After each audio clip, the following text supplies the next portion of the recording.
Hello ನನ್ನ ಕುಟುಂಬದವರೇ, ಹೇಗಿದ್ರೆ ಎಲ್ಲರೂ. ಇವತ್ತು ನಾನು ನಿಮ್ಮ ಜೊತೆ ಶೇರ್ ಮಾಡ್ತಾ ಇದ್ದೀನಿ ಡಿಫ್ರೆಂಟ್ ಆದ ಒಂದು ಬ್ರೇಕ್ಫಾಸ್ಟ್ ರೆಸಿಪಿ. ತುಂಬ ಈಸಿಯಾಗಿದೆ. ಇದನ್ನು ನೀವು ಖಂಡಿತವಾಗ್ಲೂ ಟ್ರೈ ಮಾಡ್ಬೋದು. ಸಾಫ್ಟಾಗಿ ಚೆನ್ನಾಗಿರುತ್ತೆ. ಓಕೆ, ಇದಕ್ಕೆ ಬೇಕು ಅಕ್ಕಿ. ಇಲ್ಲಿ ನಾನು 2 ಕಪ್ಪಷ್ಟು ರೈಸನ್ನು ನೆನೆ ಹಾಕಿದ್ದೀನಿ. ಯಾವುದೇ ವೈಟ್ ರೈಸ್ ನೀವು ಇಲ್ಲಿ ತೊಗೊಳ್ಬೋದು. 2 ರಿಂದ 3 ಗಂಟೆ ನೆನೆ ಹಾಕಿದರೆ ಸಾಕು, ಅಥವಾ ಓವರ್ನೈಟ್ ನೀವು ನೆನೆ ಹಾಕ್ಬೋದು. ಸ್ವಲ್ಪ ಮೊಸರು ಹಾಗೂ 1 ಆಲೂಗೆಡ್ಡೆಯನ್ನು ಬೇಯಿಸಿ ಇಲ್ಲಿ ತೊಗೊಂಡಿದ್ದೀನಿ ನಾನು. ಓಕೆ, ಮಿಕ್ಸಿಗೆ ಇವಾಗ ರೈಸ್, ಆಲೂಗೆಡ್ಡೆ ಹಾಗೂ ಮೊಸರು 3 ಕೂಡ ಹಾಕಿ ನೈಸಾಗಿಲ್ಲಿ ನಾನು ಗ್ರೈಂಡ್ ಮಾಡ್ತೀನಿ.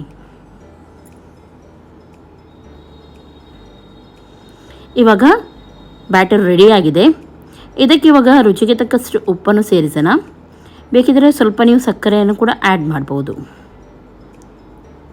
ನೋಡಿ, ಚೆನ್ನಾಗಿ ಮಿಕ್ಸ್ ಮಾಡ್ತಾ ಇದ್ದೀನಿ. ಎಷ್ಟು ತೆಳುವಾಗಿದ್ದರೆ ಸಾಕು. ಇದಕ್ಕಿಂತ ತುಂಬ ತೆಳುನೂ ಬೇಡ, ದಪ್ಪನೂ ಬೇಡ. ಇದು ಪರ್ಫೆಕ್ಟ್ ಆಗಿದೆ.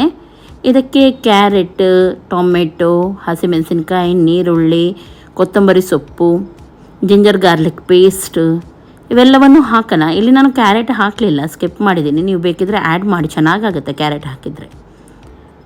ಇವಾಗ ಇದಕ್ಕೆ 1 ಸ್ಪೂನಷ್ಟು ಸಣ್ಣ ಸ್ಪೂನಲ್ಲಿ soda powder, baking soda add ಮಾಡ್ತಾ ಇದ್ದೀನಿ. ಚೆನ್ನಾಗಿ ಇದನ್ನು ಮಿಕ್ಸ್ ಮಾಡಿ ಕರೆಕ್ಟಾಗಿ ನೋಡಿ. ಬೇಕಿಂಗ್ ಸೋಡಾ ಹಾಕಿದ ಮೇಲೆ ನಾವು 1 ನಿಮಿಷ ಒಳ್ಳೆ ರೀತಿ ಇದನ್ನು ಮಿಕ್ಸ್ ಮಾಡಬೇಕು. ಇವಾಗ ಇದನ್ನು ಮುಚ್ಚಿಡೋಣ. 1-2 ನಿಮಿಷ ಮುಚ್ಚಿಡಿ ಸಾಕು. ನಾನಿಲ್ಲಿ ಅಪ್ಪಮ್ ಕಾವಲಿ ತೊಗೊಂಡಿದ್ದೀನಿ. ನಿಮ್ಮ ಹತ್ರ ಒಮ್ಮೆಲೆ ಅಪ್ಪಮ್ ಕಾವಲಿ ಇಲ್ಲದಿದ್ದರೆ ನೀವು ಒಗ್ಗರಣೆಲ್ಲ ಹಾಕ್ತಾರೆ ನೋಡಿ, ಸಣ್ಣ ಒಂದು ಫ್ರೈಂಗ್ ಪ್ಯಾನ್ ಇರುತ್ತೆ, ಅದನ್ನು ಯೂಸ್ ಮಾಡ್ಬೋದು. ಇವಾಗ ಇಲ್ಲಿ ರೆಡಿಯಾಗಿದೆ. ಇದು ಎಣ್ಣೆಯನ್ನು ಹಾಕಿ 2 ಚಮಚದಷ್ಟು ಹಾಕ್ತಾ ಇದ್ದೀನಿ. ನೋಡಿ, ಮೆಲ್ಲನೆ ಈ ರೀತಿ ಚಮಚದಲ್ಲಿ ಇದನ್ನು ಸ್ಪ್ರೆಡ್ ಮಾಡಿದರೆ ಸಾಕು, ಜಾಸ್ತಿ ಇದು ಮಾಡಲಿಕ್ಕಿಲ್ಲ. ಮುಚ್ಚಿಡೋಣ. ಮೀಡಿಯಮ್ ಫ್ಲೇಮಲ್ಲೇ ಇಟ್ಟಿದ್ದೆ. ಚೆನ್ನಾಗಿ ಮೇಲ್ಗಡೆ ತನಕ ಬೇಯಬೇಕಿದು.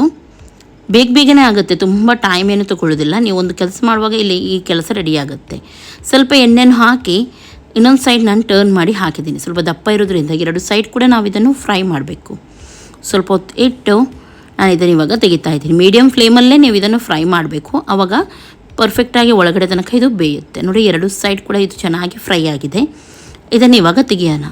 ನಿಜವಾಗ್ಲೂ ಹೇಳ್ತೇನೆ, ಇದು ತುಂಬ ಸಾಫ್ಟಾಗಿ ತಿನ್ನಲಿಕ್ಕೆ ತುಂಬ ಟೇಸ್ಟಿಯಾಗಿರುತ್ತೆ. ಚಟ್ನಿಯೊಂದಿಗೆ ಖಾರ ಚಟ್ನಿ ಇರಬೇಕು, ತುಂಬ ಟೇಸ್ಟ್ ಆಗುತ್ತೆ ಇದು. ಹಾಗೆಯೇ ಉಳಿದದನ್ನು ಕೂಡ ನಾವು ಮಾಡೋಣ. ಓಕೆ, ಬ್ಯಾಟರನ್ನು ಹಾಕಿ ಮುಚ್ಚಿಟ್ರೆ ಆಯಿತು. ಬೇಗನೆ ಆಗುತ್ತೆ. ಹಾಗೆ ಇನ್ನೊಂದೇನೆಂದರೆ, ಇದು ತುಂಬ ದಪ್ಪ ಇರೋದ್ರಿಂದ ಒಂದೇ ತಿಂದರೆ ಸಾಕು, ಹೊಟ್ಟೆ ಫುಲ್ಲಾಗುತ್ತೆ ಮಕ್ಕಳಿಗೆಲ್ಲ.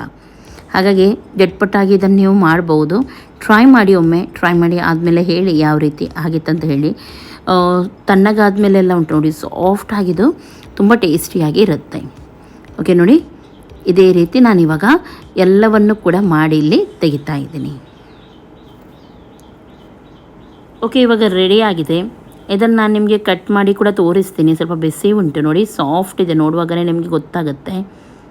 ನೋಡ್ತಾ ಇದ್ದೀರಲ್ಲ, ಇಷ್ಟೊಂದು ಚೆನ್ನಾಗಿ ಬಂದಿದೆ. ಅಷ್ಟೇ ಒಳ್ಳೆ ರುಚಿ ಇರುತ್ತೆ. ಟ್ರೈ ಮಾಡಿ ಹೇಳಿ. ಯಾರು ನನ್ನ ಚಾನೆಲ್ಗೆ ಇನ್ನೂ ಕೂಡ ಸಬ್ಸ್ಕ್ರೈಬ್ ಮಾಡಲಿಲ್ಲ, ಸಬ್ಸ್ಕ್ರೈಬ್ ಮಾಡಿ, ಲೈಕ್ ಮಾಡಿ, ಶೇರ್ ಮಾಡಿ. Take care. ಬಾಯ್ ಬಾಯ್.